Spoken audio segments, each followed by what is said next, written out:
종이를 멀리 던지려면 어떻게 해야 할까요? 접거나 구기는 과정이 필요합니다. 끝을 뾰족하게 접어서 비행기 모양을 만들거나 공처럼 뭉쳐야 원하는 방향으로 멀리 던지기 쉽겠죠. 문득 인생도 비슷하지 않을까 싶었습니다. 구김이 가는 걸 두려워하지 않는 사람이 더 단단한 모습으로 더 멀리 나아갈 수 있지 않을까요? 안녕하세요. 세계는 한 가족 정준영입니다.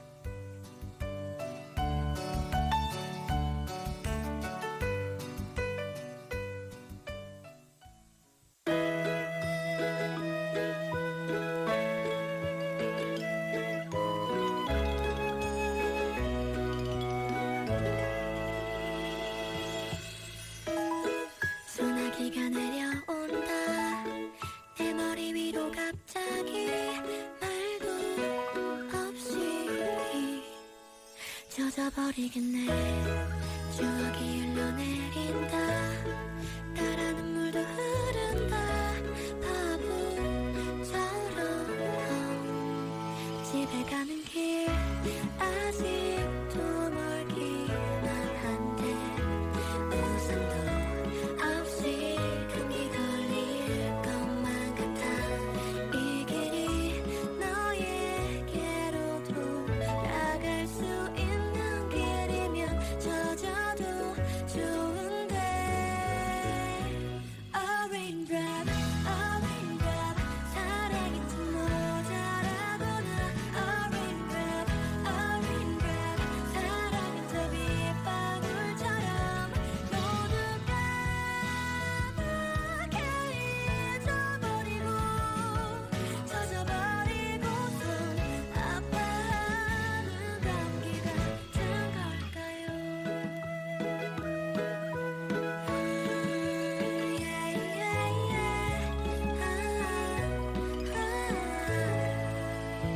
지난 여름날 햇살 아래 짜증내고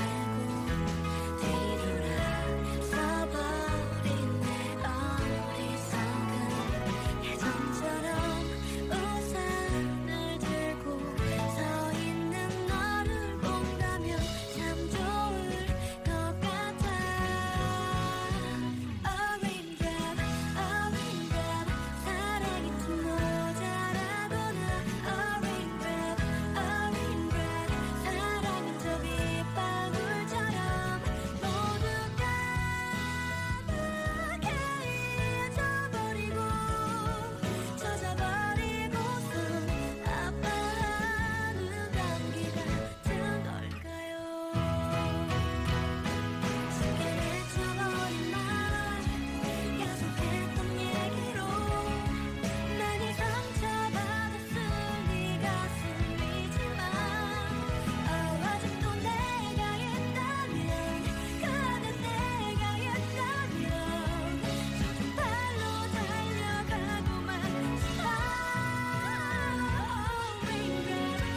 Raindrop, 사랑이 좀 모자라구나. Raindrop, 사랑은 저 빗방울처럼 정말 가볍게 잊어버리고 젖어버리고선 아파하는 감기 같은 걸까요? 그런 못된 감기 같은 걸까요? 내 사랑은 항상 왜 이럴까요?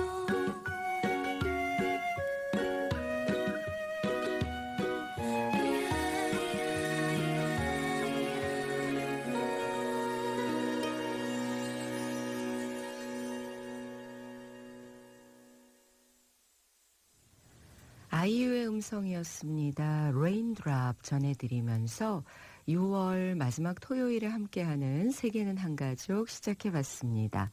이 시간 여러분들의 사연 기다리고 있어요.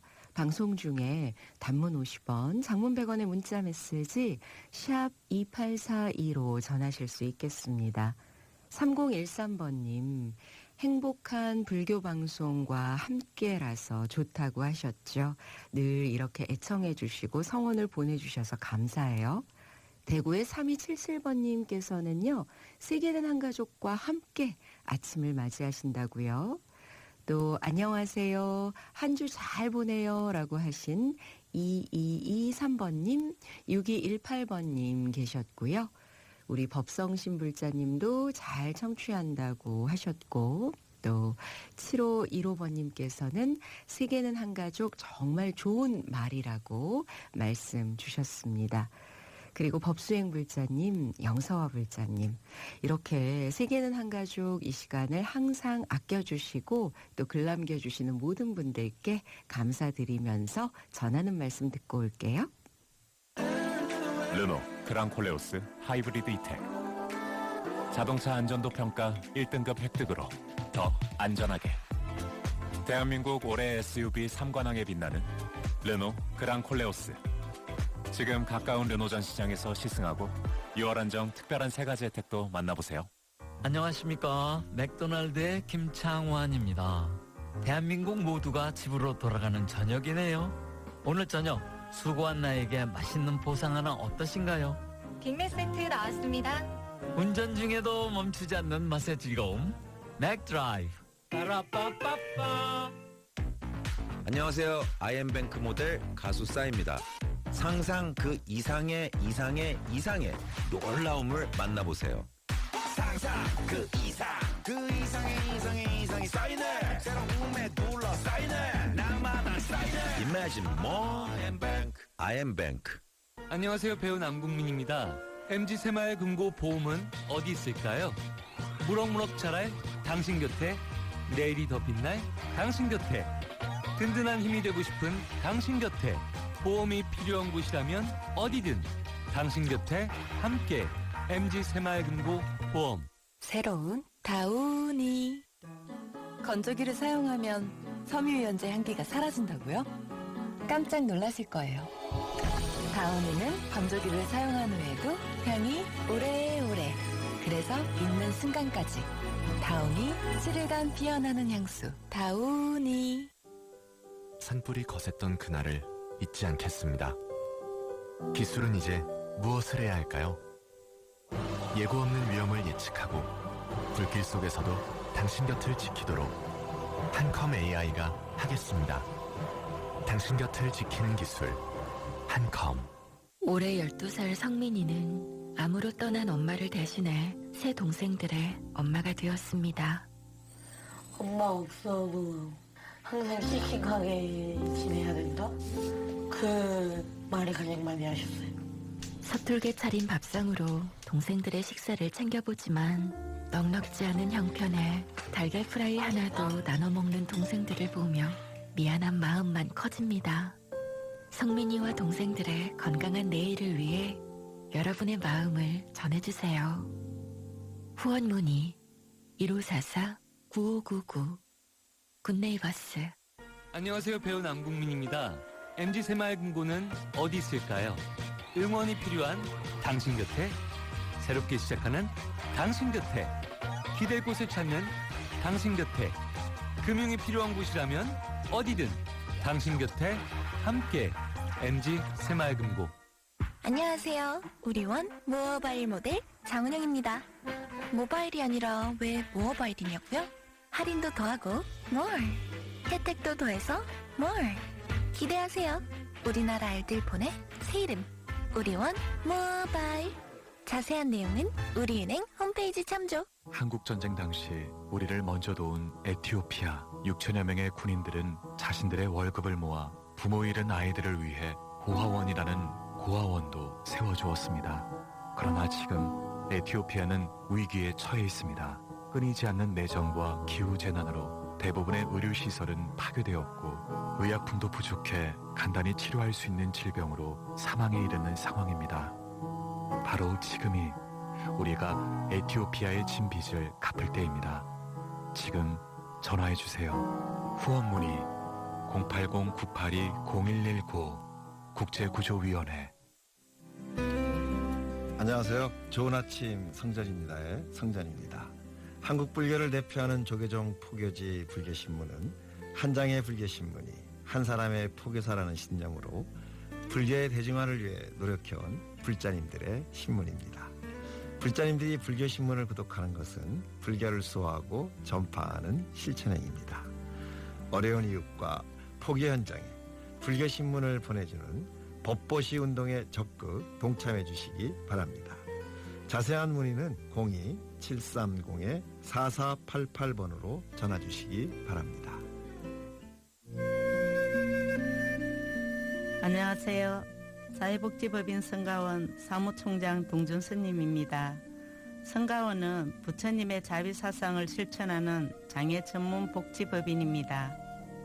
장애인 행복을 위한 복지 실천의 약속을 지키며 후원가족에게는 신뢰를, 장애가족에게는 행복을 주는 기관으로 성장하고 있습니다. 우리는 몸과 마음이 불편하다는 이유로 장애인과 비장애인을 구분합니다. 부처님 가르침에는 장애인에 대한 차별이 없듯이 장애인도 우리와 똑같은 가족입니다. 장애인에 대한 편견 없는 행복한 세상, 그 시작은 바로 불자님들의 자비보시입니다. 성가원 장애가족들이 부처님 품 안에서 행복하게 살아갈 수 있도록 많은 불자님들의 후원을 기다립니다. BBS 불교방송과 승가원이 함께하는 나눔문의 전화는 전국 어디서나 국번 없이 1688-0750번입니다.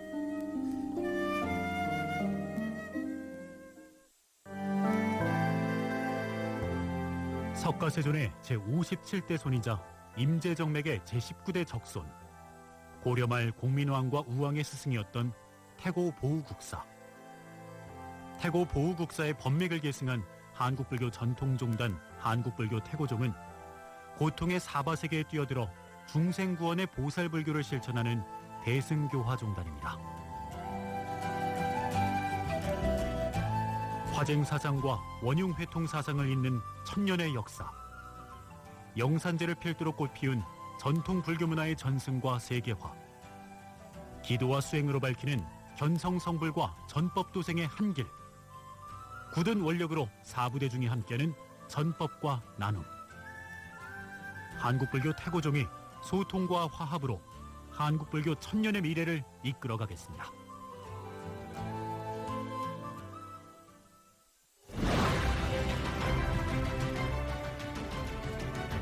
대한불교조계종 총무원장 진우 스님과 함께 하루를 시작하는 선명상.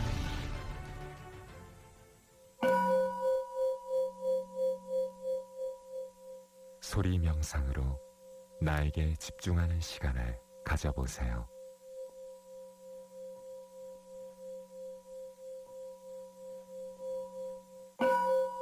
먼저 편안한 자세로 가볍게 심호흡을 합니다.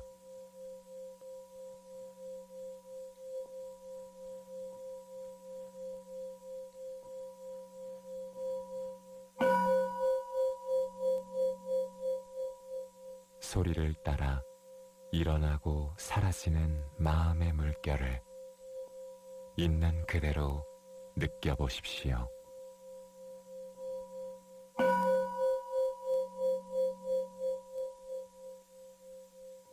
소리 명상은 언제 어디서나 할 수 있습니다. 집중력이 필요할 때, 머릿속이 복잡할 때, 가만히 눈을 감고 주변의 소리에 귀를 기울이십시오.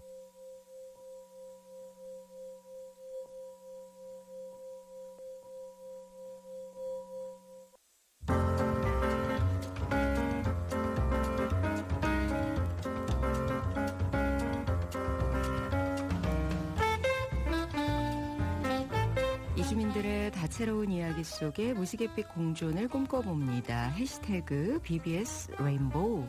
말씀의 이주노동자 후원회 정영섭 사무국장입니다. 안녕하세요. 네, 안녕하세요. 와, 이 더위, 습기, 그리고 비 어떻게 지내세요? 너무 덥고요. 벌써 이렇게 더워서 올 여름을 어떻게 보낼까 하는 아니 걱정이 근데 앞서고요. 매해 이맘때가 되면 그런 말씀들을 하세요. 손수건을 뭐 두세 개씩 하루에 갖고 다녀야 되는 아, 상황인데 그러시군요. 근데 저보다 더 훨씬 힘드신 분들이 야외 작업하시는 분들 그렇습니다. 매해 말씀드리고 있긴 한데 올해도 찾아보니까 온열 질환자들 있잖아요. 열사병, 일사병 이런 온열 질환자들이 벌써 속출을 하고 있다. 아, 6월이지만. 네. 그래서 올해 전국적으로 누적해서 263명의 질환자가 발생을 했고 네. 그 가운데 사망자도 2명이나 된다고 합니다. 그래서 걱정이 되게 많이 되는데요. 왜냐하면 또 이주민들이 농림업 이런 데에서 야외 작업을 많이 하시잖아요. 아무래도 조금 근무 환경도 네. 열악하고요. 그리고 비닐하우스 이런 데 안에는 바깥이 뭐 29도, 30도 이러면은 비닐하우스 안은 40도 넘거든요. 그래서 이제 무엇보다 이제 폭염이 있을 때 늘 뭐 정부도 그렇고 강조하는 것처럼 수분 섭취, 물, 그다음에 그늘, 시원한 곳, 그다음에 휴식, 뭐 1시간에 10분 이상은 쉬어야 된다. 이런 것들이 이제 예방 수칙으로 강조가 되는데 저는 무엇보다 사업주님들이 꼭 좀 배려를 해주시면 좋겠다라는 말씀드리겠습니다. 네. 말씀하신 것처럼 잘 쉬고 지킬 것을 지키고 또 정확히 교대하면서 근무할 수 있도록 사업장 환경의 개선과 사업주의 인식이 굉장히 중요하다는 것 다시 한번 말씀드립니다. 자, 6월입니다. 네. 얼마 전에 기사가 났더라고요. 아리셀. 네. 6월 하면은 또 작년에 발생한 아리셀 안타까운 일이 떠오르는데요. 희생자들의 일주기가 네. 그래서 바로 작년 6월 24일 날 그 경기도 화성시에 있는 전곡 국가산업단지에 소재한 리튬 배터리 뭐 호황이잖아요 지금. 그 제조업체 아리셀에서 대형 폭발 사고가 발생을 해가지고 23명의 희생자를 낸 사건인데요. 네. 바로 아리셀 중대재해 참사 사건입니다. 그래도 참사 일주기를 맞이해가지고 또 다양한 행사들이 이제 열렸습니다. 유가족들에게는 얼마나 긴 1년이었을까요? 네, 말도 못하죠. 우선 뭐 중국에 가 계신 분도 많고 그래서 또 일주기라고 하니까 많이들 들어오셨더라고요. 그렇죠. 당시에 이주 노동자들이 많이 희생됐잖아요. 네, 맞습니다. 그 가운데 18명이 이제 외국인 신분이었고 귀화한 사람이 한 분 있어가지고 총 19명이라고 이제 봐야 되는데 일주기를 맞이해서 이제 그 유가족 협의회랑 대책위가 여러 가지 행사를 했는데 우선 지난 6월 19일 날 국회에서 일주기 토론회가 이제 열렸습니다. 아리셀 중대재해 참사는 우리 사회에 무엇을 남겼는가라는 이제 제목으로 국회의원 또 10여 명이나 같이 공동 주최를 해서 열었는데요. 토론회에서는 이제 아리셀 참사가 발생한 원인으로 이런 부실한 이주 노동자 정책, 그다음에 구멍난 안전 관리, 또 불법 파견 노동, 그다음에 이주 노동자에 대한 차별 문제, 또 정부의 안전 관리 감독 미흡 문제, 또 원청업체 에스코넥이라는 원청업체가 있는데 그 에스코넥의 책임 등을 짚었고요. 그리고 여전히 이제 진상 규명이라든지 책임자 처벌인 그리고 재발 방지 대책, 유가족의 피해 회복 문제가 이런 것들이 다 부족한 상황이기 때문에 네. 앞으로 지금 현재 진행 중인 이제 재판이 또 진행 중이거든요. 그래서 그 재판에서 철저한 이제 엄중한 처벌과 또 이렇게 위험한 사업장에 대한 이제 안전 대책 그리고 이주 노동자 또 안전하게 일할 수 있도록 노동 안전 대책 또 유가족의 피해 회복 권리 보장 이런 과제가 많이 얘기됐습니다. 재판이 어떤 상황인지 궁금합니다. 사실 이런 안타까운 사건, 사고들은 그 당시에는 많이 회자가 되지만 결국 시간이 흐르면 대중의 기억에서는 잊혀지고 맞아요. 관련자들만 힘겹게 어렵게 맞습니다. 싸우시는 경우가 많거든요. 네. 뭐 대법원까지 가면은 뭐 5년, 10년 걸리죠. 그러니까요.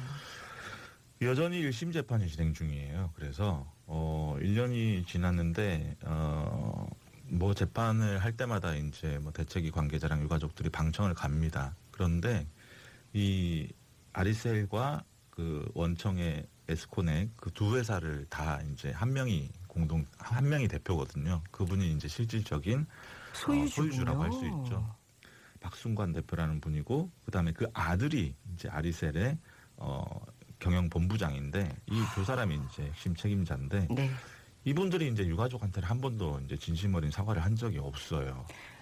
가족 회사네요, 게다가. 네. 그래서 뭐 언론에 대해서는 뭐 사과하는 거 하면서 왜 우리한테는 사과하지 않느냐라는 게 1차적으로 유가족들이 가장 분노하는 지점이고 네. 또 이제 법원에 갈 때 그러면은 그 하소연이라도 할 수 있잖아요. 그 책임자들이 나타나면은 법원 정문으로 안 들어가요. 아무도 본 적이 없어요. 그래서 얼굴을. 아니 뭐 이분들도 비공개 출석을 하나요? 법원에서 그렇게 배려를 한 모양입니다. 그래서 그 지점도 정말 이해할 수 없는 그런 상황이고 물론 이제 이들이 국내 최대 로펌 이름만 알면 알 수 있는 그 변호인들을 선임했고 그 변호인 선임 비용만 해도 어마어마하겠습니다. 어마어마하죠. 네네네. 두 자릿수 억대. 네. 그래서 이제 이 실질적인 경영 책임을 이 박순관 대표가 져야 되는데 자기는 이름만 대표일 뿐이지 실제 경영은 다 아들이 했기 때문에. 그럼 아드님이 본부장이라면서요? 네네. 그래서 아들한테 지금 책임을 돌리고 있어요.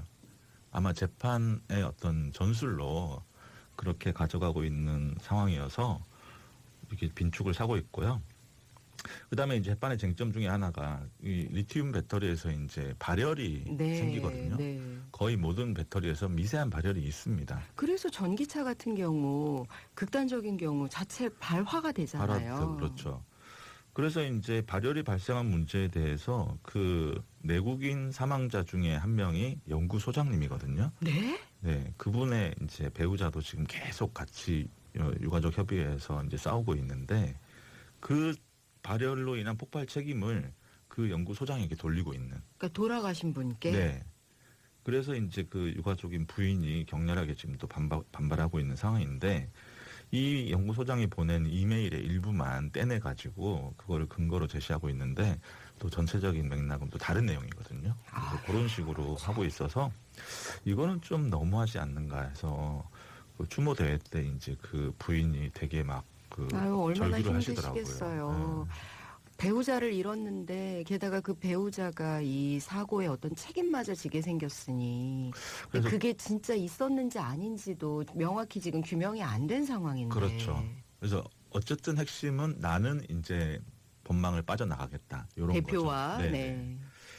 그래서 이제 이 아리셀에서 군납 배터리 테스트 시료를 바꿔치기 하는 비리도 있었고 그다음에 이제 배터리 폭발 사고가 그 전에도 여러 차례 발생했지만 뭐 안전 조치를 제대로 취하지 않은 문제도 있었고 대피로를 확보해야 되는데 물건을 쌓아놓고 그렇죠. 거기가 막혀 있었고 또 출구가 하나 더 있었는데 거기는 정규직들만 카드나 지문 찍고 통과할 수 있어가지고 이 파견 일용직들은 출입이 불가능했고 그 출구가 있는지조차 몰랐고. 그 가장 사실 사고 당시에도 문제시되고 지적을 받았던 부분이 이 부분이었어요. 맞습니다. 출구만 제대로 안내가 됐다고 해도 이렇게 참사가 없었을 것이다. 네네. 안타까웠던 게 문 출구 앞에서 많이들 발견되셨죠. 네네. 그래서 지금 재판이 이제 7월에도 뭐 7월 2일, 9일, 16일 이렇게 줄줄이 이제 예정이 되어 있습니다. 그래서 유가족하고 대책위는 뭐 엄중 처벌을 촉구하는 이제 서명 운동도 지금 하고 있는 상황입니다. 네, 그래요. 뭐 참사 원인, 정부 대책, 유가족 피해에 관한 뭐 어떤 보상, 권리 보장 이런 것도 중요하지만 뭐랄까요? 많은 분들이 좀 마음을 모을 수 있는 그런 자리도 또 있었겠죠. 네네. 그래서 6월 21일에 이제 일주기 추모 대회가 서울역 광장에서 열렸습니다. 뭐 많은 분들이 한 300여 명 이상이 참가해 주셨고요.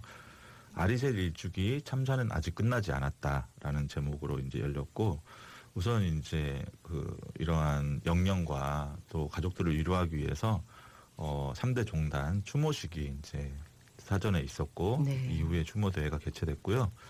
또 유가족분들 발언을 하고 뭐 단체들 또 이주 노동자 단체들 또 노래 공연도 하고 뭐 하니까 그나마 조금 위로가 되는 자리지 않았나 생각합니다. 특히 이제 유가족 협의회 이순희 대표님이라고 있는데 딸을 잃었어요. 그분이 이제 뭐 지금도 문 열고 딸이 우리 집에 지금 들어올 거 엄마 하면서 들어올 것 같다. 매일매일 보고 싶다고 또 막 그 느낌에서 말씀하시는데 와 저도 정말 많이 울었어요. 그리고 이날 또 그 예전에 소개해드렸던 이제 김제에서 산재로 사망했던 이주 배경 청년 그 몽골 출신 고 강태환 군 어머니 앵으자르갈 이은혜님도 함께 하셔가지고 같은 처지에서 또 유가족을 위로해주기도 했습니다. 사실 뭐 어떻게 이분들을 위로할 수 있겠어요. 그리고 시간이 아무리 흘러도 그 마음이 얼마나 힘드실까 싶은데 또 이 참사를 어쨌든 우리가 기억하고 다시는 이런 일이 없도록 하는 게 우리 사회가 해야 할 일이 아닌가 싶은데요. 또 어떤 또 행사가 있었습니까? 네, 6월 24일이 이제 참사 당일이어서 그날을 맞이해가지고 이제 참사 현장인 화성 아리셀 공장 바로 앞에서 조계종 사회노동위원회 스님들이 주관을 해가지고 네.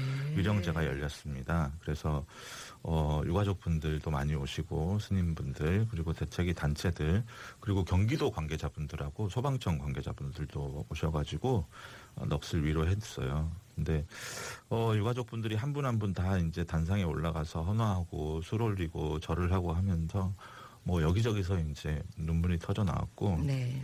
저도 그 참사 현장에는 처음 가봤거든요. 그 검게 그리고 폐허처럼 된 그 공장 건물을 보고 있노라니 정말 복잡한 마음이 들더라고요. 이제 폐쇄돼서 예, 지금 들어갈 수는 없는 네. 상황이에요.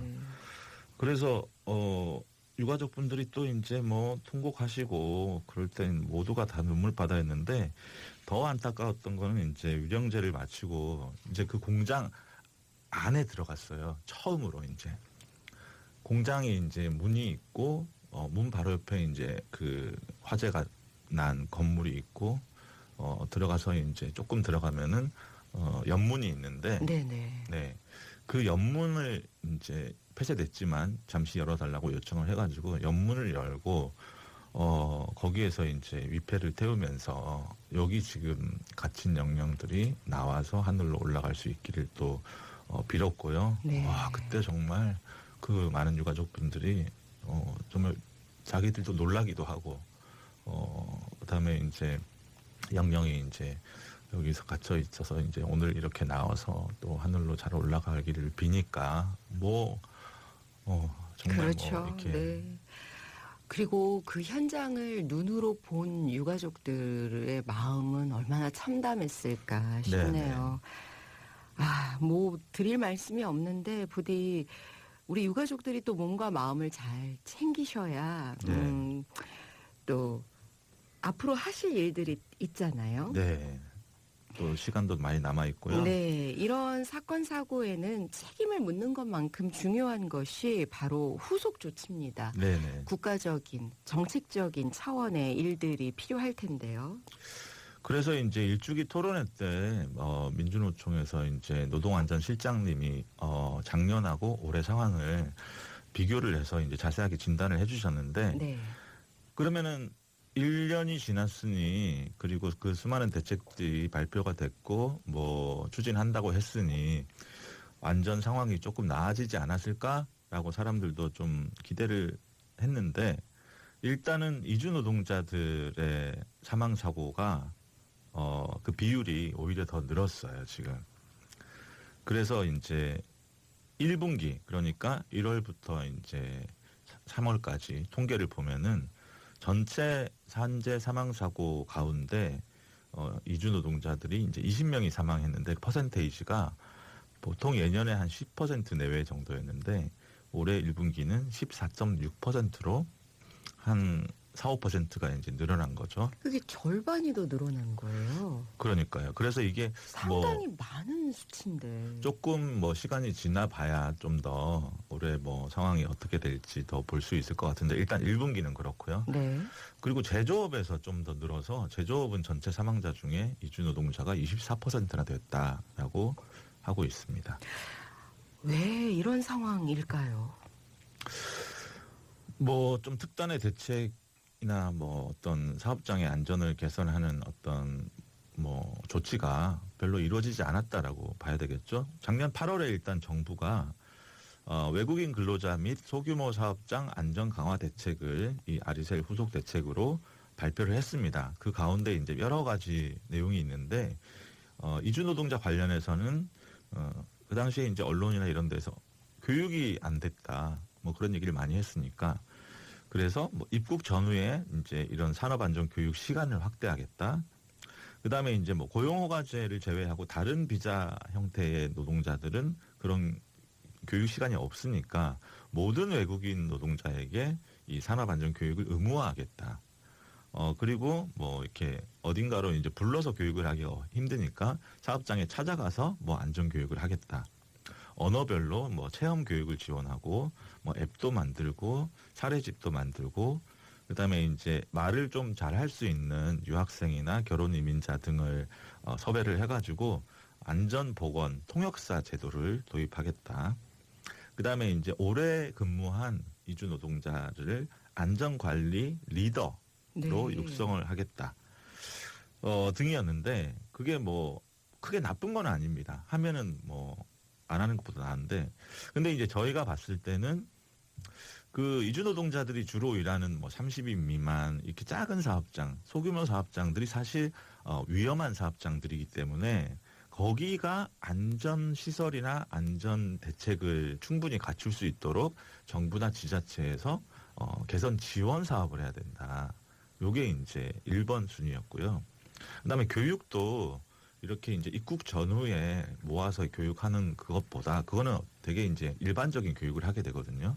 자기가 일하는 현장에서 위험 요인 뭐 이런 것들에 대해서 현장 맞춤형 교육을 해야 된다. 이런 거랑 그다음에 이제 이주 노동자 고용 사업장은 좀 더 근로 감독을 좀 더 강화를 해야 되고 또 안전 대책 전담 부서 이제 이주 노동자 안전 대책 전담 부서를 노동부에 설치를 해야 상시적으로 대책에 대한 고민이나 추진이 될 수 있다. 이렇게 요구했었는데 그것들은 사실 제대로 반영은 안 됐고요. 그러니까 실질적으로 필요한 부분들은 보완이 미흡하군요. 네, 그랬다고 이제 봐야 될 것 같고요. 그러면 이제 아까 정부가 그럼 작년에 발표했던 그 저희가 보기에 좀 미흡한 대책 그것이 제대로 이행이 됐느냐 그러면 그거라도 그나마다 네. 그거를 살펴보니까 박홍배 의원실이 이제 또 발표한 자료에 따르면은 사업장 안전 개선 지원은 26개 사업장에 이제 그쳤다고 하고요. 이게 왜 적냐 하면은 전체 외국인 고용 사업장 고용 허가제만 따졌을 때 한 6만 개 정도 되거든요. 그러면 이제 이런 동포 노동자나 뭐 결혼 이민자나 이런 사람들이 일하는 사업장으로 따지면 훨씬 더 많겠죠. 그다음에 이제 이주 노동자 모든 노동자들에게 안전교육을 실시하겠다라는 거는 일단 연구 용역을 실시했고요. 그 이후로는 더 추진이 안 됐고 그다음에 이제 외국인들이 한국에서 뭐 비자를 갱신하거나 더 위의 단계 비자로 갈 때 사회통합 교육이라는 걸 받아야 되는데 요거는 법무부에서 하는 건데요. 거기에 안전교육은 없었는데 거기에 반영을 하겠다고 했는데 요것을 반영한 기관이 이제 2024년에는 6개 2025년에는 7개 기관에 이제 불과했습니다. 그러니까 한마디로 전체적으로 대책도 부족한 부분이 있었는데 그 대책조차도 제대로 이행이 좀 안 됐다. 이행 실적이 좀 미미하네요. 네. 끝으로 꼭 좀 짚어줄 부분 있으시다면요. 다시 한번 강조할 게 이제 아리셀 이 참사가 역대 최대 규모의 이주 노동자 산재 사망 참사이고요. 그리고 또 거의 처음으로 이주 노동자 유가족들이 협의회를 만들어서 대응하고 이런 진상 규명이라든지 책임자 처벌 재발 방지 뭐 온전한 피해 회복을 위해서 집단적으로 목소리를 낸 거의 첫 사례라고 할 수 있는데요. 네. 그만큼 유가족들에 대한 지원과 권리 보장이 중요한데 좀 그렇지 못한 측면이 있었어요. 특히 이제 중국 출신 동포들이잖아요. 가족 범위가 넓어요. 그리고 뭐 재혼, 삼혼한 가정도 있고 그래서 이제 유가족으로 함께 결합해가지고 여기에서 이제 지원 받아야 되는 범위가 넓은데 예를 들어서 이제 지자체에서는 뭐 직계 가족만 지원하겠다라고 한다든지 회사 측이 이제 가족 협의회랑 같이 협의를 해서 피해 회복을 지원해야 되는데 개별적으로 이제 갈라치기해서 합의 가능한다든지 또 합의 기준도 한국 기준이 아니라 본국의 그 낮은 임금 수준으로 하겠다고 한다든지. 굉장히 여러 가지 차별적인 부분이 많네요. 네, 그래서 온전한 권리 보장이 무엇보다 중요하다는 것을 다시금 인식해야 할 것 같습니다. 네, 그리고 일주기를 맞아서 책이 나왔다고요? 경기도에서 조금 노력을 해가지고 1년 동안 작업한 게 눈물까지 통역해달라. 제목은 정말 가슴 아프게 잘 지었던 것 같은데 이 기록과 과제를 정리한 책을 발간했습니다. 그래서 유가족들의 이제 이런 권리 보장 관련 내용도 들어 있어서 참고가 될 것 같습니다. 잊지 않는 것이 가장 중요하겠죠. 맞습니다. 뭐 어떤 사회적 재난이든 참사든 유가족들과 함께 사건을 기억하고 끝까지 손맛 잡고 나가고 같이 고민하고 목소리를 내는 게 중요할 것 같습니다. 해시태그 BBS 레인보우 오늘도 말씀에 이주노동자 후원회 정영섭 사무국장이었습니다. 감사합니다. 감사합니다.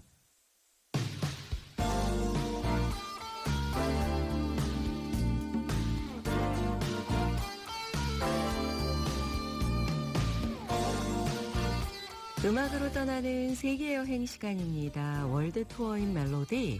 오늘은 에스닉 일렉트로니카 음악을 준비했어요.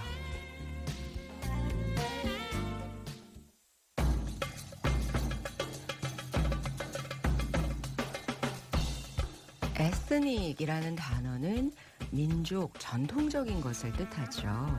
에스닉 뮤직은 전통적으로 전승되어 온 민족 음악을 의미합니다.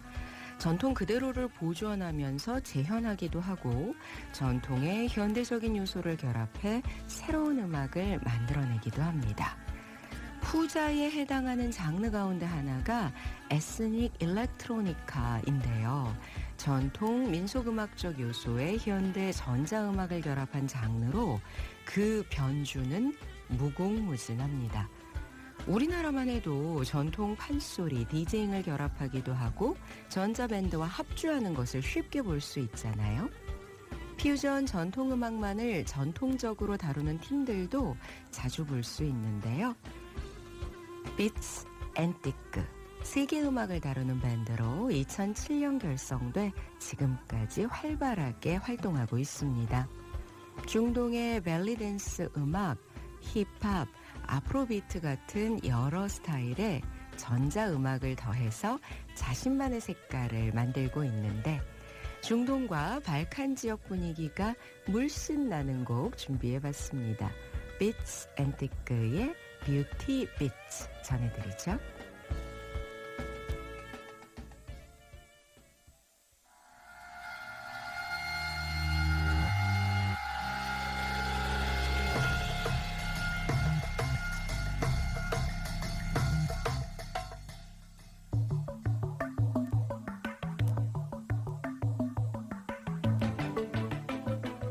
지금부터 재난 속보를 전해드립니다. 무더위가 지속되면서 물놀이 중 안전사고 위험이 높아지고 있습니다. 해수욕장, 해변, 하천, 계곡 등 물놀이 시 반드시 구명조끼 착용, 어린이는 보호자와 함께하기, 음주 수영 금지, 비가 많이 올 경우 물 밖으로 대피, 사고 발생 시 주의에 알리고 즉시 119 신고 등 기본 안전 수칙을 지켜주시기 바랍니다. 또한 학교 및 가정에서는 학생들이 안전하게 물놀이를 할 수 있도록 사전에 행동 요령을 지도해 주시기 바랍니다. 이상 행정안전부에서 알려드렸습니다.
실로폰은 동남아시아, 아프리카에서 기원전부터 사용하던 악기로 추정되는데요.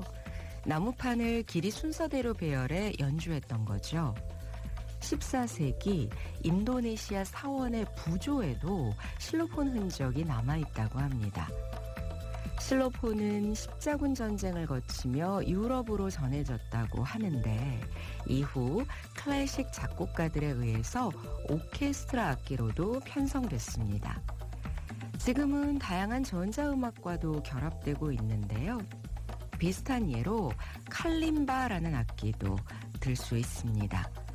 실로폰처럼 서로 다른 길이의 가늘고 얇은 떨림판을 묶어 연주하던 아프리카 원주민들의 악기 음비라를 서양 음계에 맞게 개량한 건데요. 악기 쓰임이 변화한 것이 아니라 형태 자체가 달라진 거죠. 이렇게 긴 역사가 있고 시대에 따라 쓰임과 형태가 달라져 온 두 악기, 실로폰 그리고 칼림바를 활용한 에스닉 일렉트로니카 음악을 준비해봤습니다. 프로그래밍, 전자악기, 비브라폰, 실로폰, 칼림바까지 다양한 그런 악기 편성이 돋보이는 영국의 프로듀서이자 DJ 보노보의 시러스 들어보시죠.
이번에는 1996년 미국 워싱턴에서 결성된 시버리 코퍼레이션 소개합니다. 애시드 재즈부터 레게, 인도 중국 음악, 일렉트로니카까지 폭넓게 다루고 있는데요. 단독으로 활동하기도 하고 라틴이나 아프리칸 뮤지션들과 독특한 음악을 만들어내기도 합니다. 느린 템포, 다양한 악기, 샘플링을 사용해 감성적이면서도 아늑한 분위기를 만들어내는 게 특징이에요. 1997년 발표한 싱글 수록곡 레바니스 블론드에는 재즈 보컬이죠. 팬 브리커의 목소리를 더해서 몽환적인 분위기가 아주 멋집니다. 또 곡의 시작에는 인도를 연상하게 하는 사운드가 흘러나와서 이국적인 분위기가 더욱 돋보이는데요. 이 곡은 잭 브라프 감독의 영화 가든 스테이트에 수록되면서 더 유명해졌습니다. 시버리 코퍼레이션의 레바니스 블론드 함께 들어볼까요?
그래도 가족이니까 인터넷, TV, 부모님 댁과 결합하고 추가 할인 받으세요.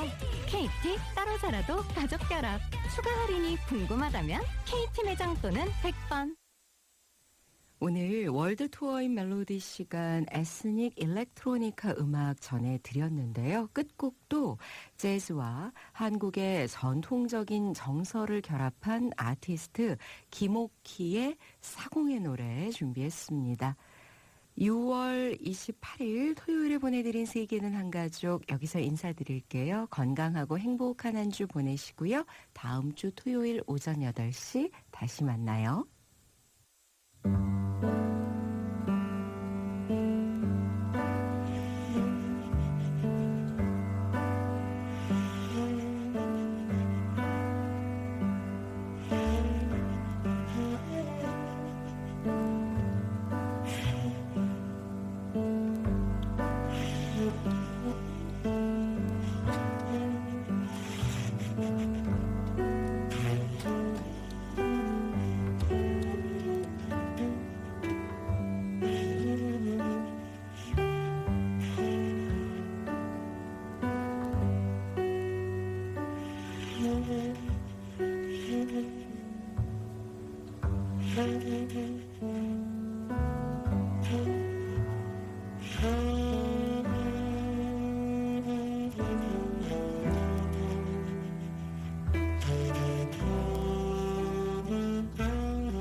향기로운 라디오 BBS 불교 방송입니다. 오늘도